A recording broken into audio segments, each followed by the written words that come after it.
यही हाल होगा तो घर में हड़ताल होगा। सुनो, हमारा से लड़ा मुझे घरी चूल्हा जारी रोजे रोजे झड़ा तो प्यार में तोरी भी चूल्हा लगे जारी। अरे अरे अरे नारा लगाओ नारा। और कभी भी कान खोल के ध्यान दो,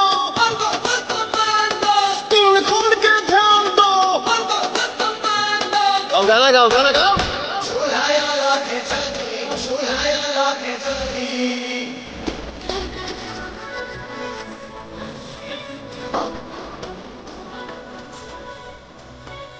तो सुनिए श्रीमती जी, मैं भी कर रही हूँ।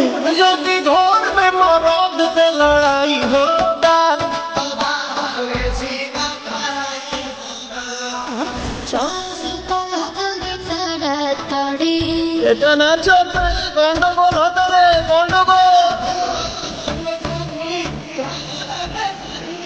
हमारा से लड़ा बुझे घरी चूल्हा जारी